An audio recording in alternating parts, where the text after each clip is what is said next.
You've got 2 wins in a row. Is the Stobart a nicer place to go now? It wasn't a few weeks ago, but yeah, it's not too bad now. The fans are a bit more on side than there was a few weeks ago, but that's to be expected. If you don't start well, they fight for the best, don't they, the fans, and so do we. So it was under no illusion that we were going to get a bit of stick. We've just got to find a bit of form, and we find a bit of a rut now and getting a bit consistent. So it's good, and the rest of it takes care of itself. The fans and the media and that take care of itself. So we just got to keep chipping along and winning games.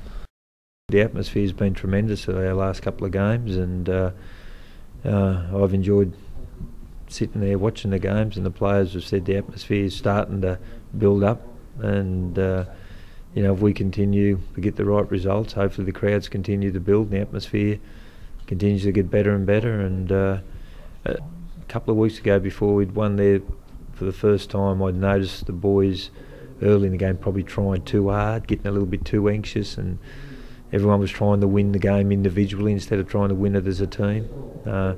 We spoke about that at half time in that particular game, and they come out in the second half and played a tremendous 20 minutes of football, and that put the game beyond any doubt. And then we went back last week, and you know, we got the job done as well. I see this game as you know, a real danger game for us, and the reason I see it as a danger game, I think they're starting to build a bit of momentum. I mean, they won on the weekend, but what else happened was 4 players arrived from Australia through visa problems. They were late getting here, so the 4 of them had their first game. So obviously they're going to be way better off for that game, and now they've had a week working with the coach. So that worries me. To be fair, there's always a little element of unpredictability with teams like Celtic. You've got Samet and Lincoln Withers, and who are really talented players, and they can create something out of nothing. So yeah, they've got quite a few talented players, like I've said then, and they're going to come out firing, no doubt about it. They've been playing all right, to be fair, even though they've been getting beat from week to week. Sometimes they won last week, but they've been getting beat a few times. They're still playing well, so we've got to turn up there ready to play. Otherwise, we're going to get rolled over there. So we're under no qualms of how we need to approach the game and what we need to do. So yeah, it should be a good game. We're all looking forward to it. You know, I think the salary cap's probably starting to really work. You know, the sides are evening out, particularly early in the year when, you know, some of the sides could be still functioning pretty close to their best, say, 20 players, you know, and some clubs mightn't have the depth that other clubs have got, so later on in the year things might change a little bit, but I think early in the year, you know, there can be turnarounds every week, you know. As I said, salary cap, combination of that, and players still having their best players on the field, and there's still that top 8 still there, so everyone's still chasing for it. No one's out of it, you know.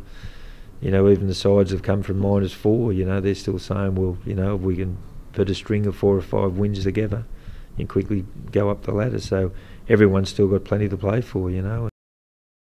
Is this a key season for you now? Yeah, probably. I'm probably playing the position that I've wanted to play. Last year I didn't really have the chance to play it with Kieran. He's like God round here, so there's no chance to get him out next year.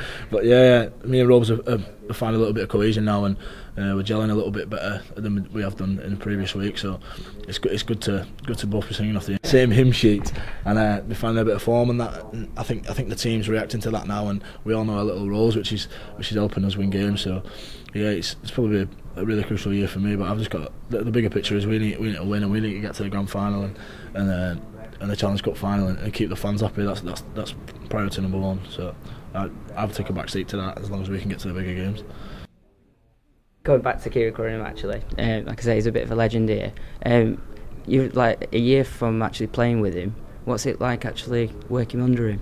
It's not good when he gets you in the gym, though, I'll tell you that for free. But he's a bit ruthless in the gym, but it's really good. He's got a lot of knowledge. He was 15 years playing rugby league, and he knows a lot, and he can just add little subtleties that you didn't even think about, really. So it's really good working with him, and he's a nice bloke. It's a nice face, and to have around it in the dressing room and have around in the shades, like all that knowledge would be lost if he wasn't with us. So does it sort of press you on knowing what he's done, just kind of sort of following his footsteps? Or?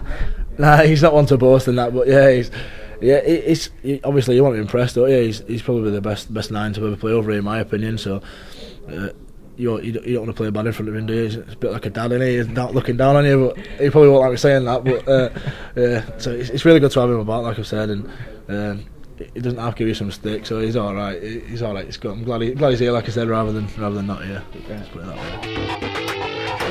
way.